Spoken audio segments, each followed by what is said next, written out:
Okay, ladies and gentlemen, so believe it or not, this is third time lucky, 2 days trying to film this video for you. We've had issues with weather, wind, microphone and camera focus, but thankfully, finally I've got someone assisting me, helping me focus that one in. So let's try this again. Question time, you know the rules by now. You ask me questions, I will answer them to try and make sure you have all of the information you need in order to make sure you get the most out of the training, you get the best results you can get with minimum effort. The more you know, the better you're going to be, especially when times get tough. So without further ado, we'll start the questions. The first question that came in was, Elliot, what would be a good breakfast if you are looking to get lean? Should oats be avoided and try to stick to something like scrambled eggs and lean bacon, and is breakfast the most important meal to get right if looking to burn fat? So we're going to start at the beginning of that question. What is a good breakfast to get lean? Should oats be avoided and try to stick to something like scrambled eggs and lean bacon? Now, I suspect what this question has come from is hearing that the best breakfast for body composition is protein and fats. That is a fact. It is very, very true. By taking in protein and fats first thing rather than carbohydrates, we set ourselves up optimally for the day, both from a physical point of view, a digestive point of view, and a hormonal point of view. Why? When we take in protein first thing in the morning, it's going to give our digestive system a kickstart. It's going to kickstart muscle protein synthesis as well, which is going to help our body build muscle rather than break it down. When we're in an anabolic state, building muscle, then that's going to help us optimize body composition long term. It's going to help us burn fat. It's going to help us perform very, very well. Secondly, fats help to stabilize blood sugar. They allow your blood sugar to remain at a fairly steady level without any issues whatsoever. When you're taking carbohydrates first thing in the morning, you're likely to have an insulin elevation followed by an insulin crash, which is where we get these mid-morning slumps when you turn to things like coffee or biscuits or something in the office because you're peckish and your hunger starts to get the better of you. By taking in protein and fats for breakfast, this doesn't happen.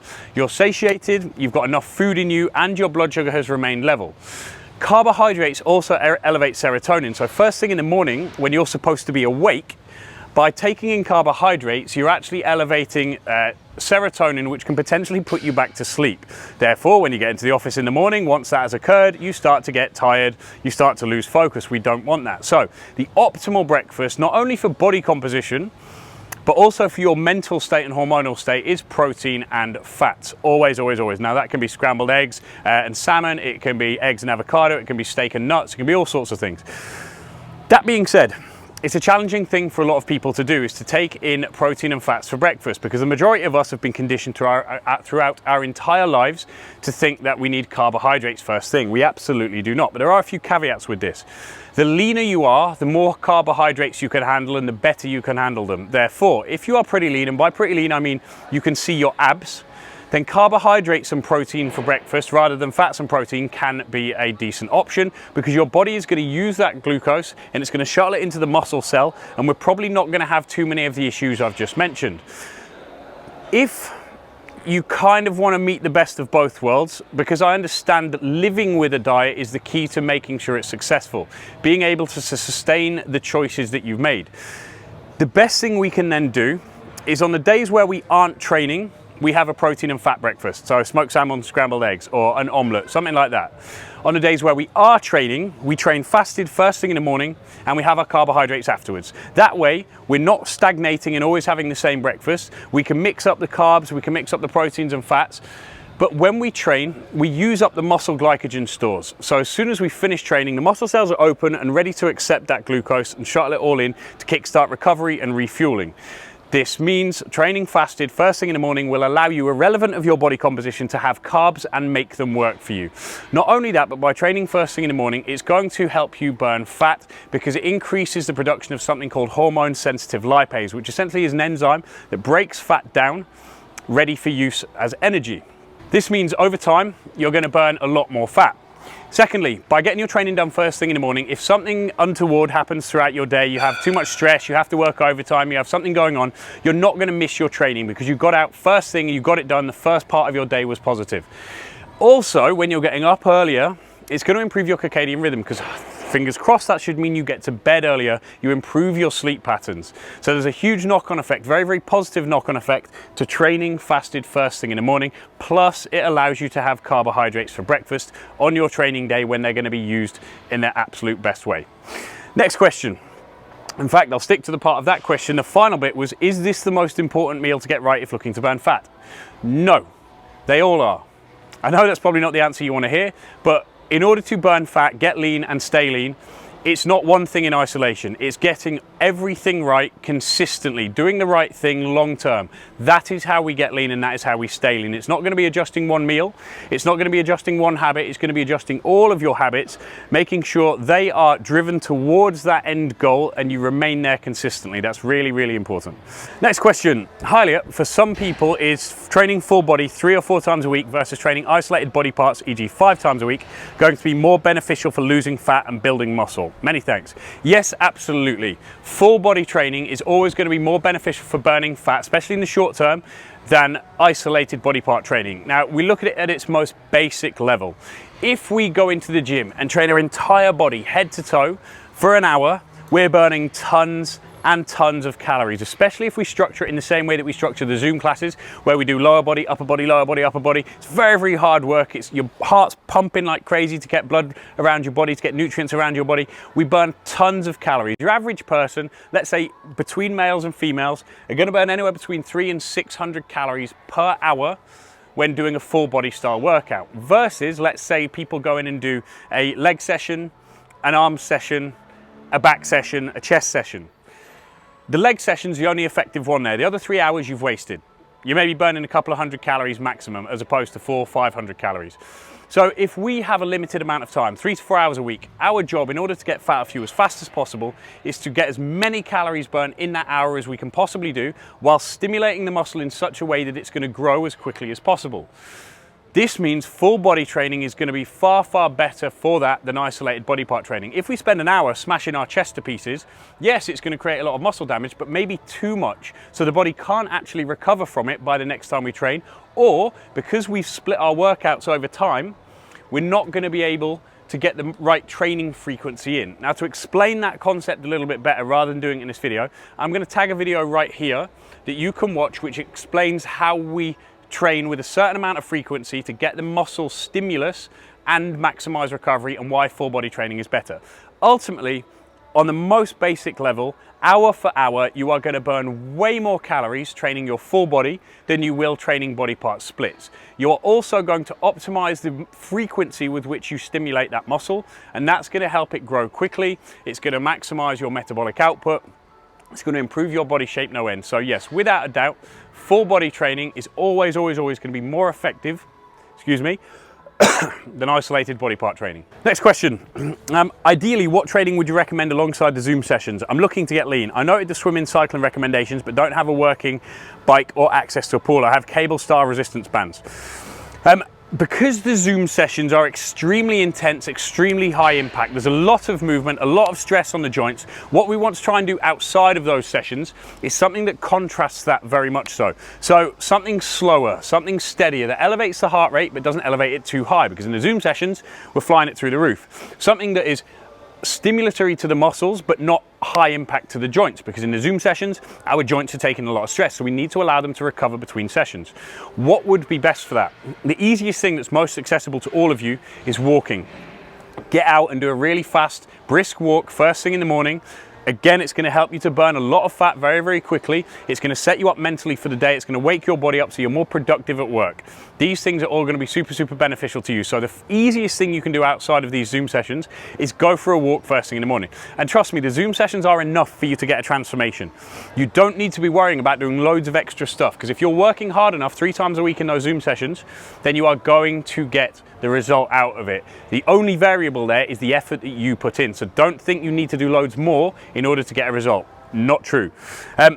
If you can swim, great. If you can cycle, great. If not, yoga, Pilates, something that's going to work on your weaknesses. And for the majority of us, our flexibility, mobility, and general well-being is our weakness. So if you can get online and you can do a yoga class or a Pilates class, or even go to a local yoga or Pilates studio, that's going to be super, super beneficial for you. So those would be my choices. Brisk walk first thing in the morning, or do some yoga or Pilates or some form of stretching and mobility class between times, because the Zoom sessions themselves are extremely intense, extremely taxing physically, hormonally, and they're very, very high impact. So you want to do something, anything that contrasts that heavily. And do remember, they are enough if you are putting the effort in on the other side of that camera. Next question. I've been doing these sessions. You've encouraged people to run, and I understand not to run, sorry, and I understand the reasons. What about swimming? Now the Royal Docks have opened again, I've been adding in a few mile open water swims. Is this going to hinder my progress? No. As per the previous question, swimming is going to be fantastic for improving your recovery, keeping your mobility, especially through the shoulders, with all of the pushing and pulling movements we do. So I 100% support you going and having a proper swim, stay warm. The reason that I suggest you don't run is because of the impact on your joints. Your risk of injury goes through the roof. If you can run safely, you can run on grass or somewhere soft and level, that's not so bad. But generally, we don't want to be doing long runs where the impact is high, because during any kind of transformation style process, we don't want to add any additional risk. And from a hormonal and physical standpoint, running is far from optimal for a transformation, especially when we're trying to build muscle, burn fat. Next up, I did the 1,000 rep challenge and wanted to ask you about Fitbits and how they measure exercise. You mentioned that yours have recorded 500 calories per workout, but about 400 was more realistic. Interestingly, when I checked, mine only recorded 172, which is pretty common for me in a more strength-based workout. For me to get over 300, I'd have to go for a run, as I know it's based on your heart rate. My resting heart rate is always pretty low, and I do usually notice it doesn't rise as much as friends during workouts, even if they're fitter. Ultimately, I'm interested in what you think and how realistic a measure it is. So we'll tackle this in a few bits. How accurate are Fitbits and Apple Watches? Completely inaccurate. When it comes to the calories burned, they will always tell you you burned way more calories than you did. Way more calories than you did. So do not plan your diet, especially based on what your Fitbit is telling you, because it's grossly inaccurate. That's point number one. What are they good for then? They're good for goal setting. If you know that you feel good hitting a 300 calorie according to your Fitbit target, then use that as your goal. I'm not stopping this workout until I've hit 300 calories. Same with your heart rate. I'm going to work to get my heart rate to 165, and I'm going to try and keep it there during this workout. Gives you something to aim for. It may not necessarily be accurate, but it is consistent in its lack of accuracy, if that makes sense. So it gives you targets to constantly work towards and some level of accountability on your wrist. So don't worry about whether the burn is realistic. Use it to set goals. I recorded 172 calories, which is pretty common for me. So on that 1,000 rep workout, you have to remember that we were working for about 32 minutes, flat out work. Now, if you are an average female, let's say anywhere between 50 and 70 kilos, 172 calories in 30 minutes is extremely good. It's extremely good. You've done damn well there. So don't stress about that at all. Guys, we would expect you to double that, near enough, dependent on your size. Now, to put that in perspective, the reason mine will have been 300 to 400 is I'm 102 kilograms. So when I'm jumping around in there, I'm moving an awful lot of weight about. Your average female, who's let's say between 50 and 70 kilograms, they are not going to burn as many calories because the power output rep for rep is considerably lower. Think about it like an engine in a car. The bigger the engine, the more fuel it has to use. Okay, very simple there. It's pretty common for me with my strength-based workouts. For me to get over 300, I'd have to go for a run, as I know it's based on your heart rate. One of the things that you'll find females struggle with in a workout, weights-based workout or resistance training workout, is power output. It's being strong enough to burn a lot of calories quickly. It's really important for all of you there that, just in case you can hear that alarm, I do apologize. Hopefully it'll shut off pretty quickly. It's really important for all of you females that you do not fear lifting heavy. The fastest way for you to feel amazing, look amazing, and generally improve everything you do in life is to learn how to get strong. If you can do that, it's going to have no end of positive effects for you. So learn how to lift heavier weights. Don't fear heavier weights. And that in turn is going to help you to build way more calories during your training sessions, because your engine is going to be bigger, therefore you burn more fuel, okay? When you have more active muscle tissue, and we're not talking about you getting big here, you're not suddenly going to grow and get massive. This doesn't happen. You know, many of us, myself included, have been trying to get much bigger for the best part of 15 years. It takes hard, sustained, purposeful effort. You're not going to start lifting weights and suddenly get big. That's not how it works. You don't have the testosterone to do that. Okay, so don't fear lifting heavy. Think about improving your performance, improving your strength. If you can do that, it's going to help you get lean really effortlessly, and it's going to help you stay lean long term. And this is what we want, because the bigger the engine, the faster the metabolism. Don't stress about getting big, but always look to improve your performance. My resting heart rate is always pretty low, and I do usually notice it doesn't rise as much as friends during workouts, even if they are fitter. Now, the way you say even if they're fitter, it could simply be not that they are fitter, is that they are stronger. So their heart rates are going higher because despite being cardiovascularly fitter, as you may put, they can simply lift more. So they are increasing the amount of calories burned rep for rep. Ultimately, I'm interested in what you think and how realistic a measure it is. Thanks for your help. Also loving the training. I'm glad you're loving the training. Awesome. Yeah, as I mentioned at the very, very beginning, Fitbits, Apple Watches, most of these calorie counters are horrendously inaccurate, but they are awesome, awesome tools for accountability to yourself and goal setting. So use them as such. Okay, that was a pretty fast one. I think that's all of the current questions. So make sure you use the link that was in the email this was sent in. Ask more questions. Knowledge is power. The more you know about what we're doing, the easier it is going to be for us to get the most out of it, especially when things get hard. If you are fatigued, if you're not sure what to do with your diet, if you're not sure how to improve your sleep, any of these things, even stuff that you read or see on social media that you think, oh, I wonder what Elliot's opinion is on that, do feel free to ask me, because it's important for me, us as UP, that you have as much information as possible to make sure on the other side of this camera you're doing everything right and you are getting results out of it in a stress-free way. I don't want you drumming your way through these workouts in 6 months' time and thinking, oh, do you know what? I didn't really get anywhere. I wish I could have got more out of that. This is how we get more out of it, by you feeding back this information to me. What do you need to know? That's the information you give to me, and then I will give the answers back to you. You'll be able to execute everything perfectly. So until the next time, hit the link, make sure you ask more questions. I'll see you very soon.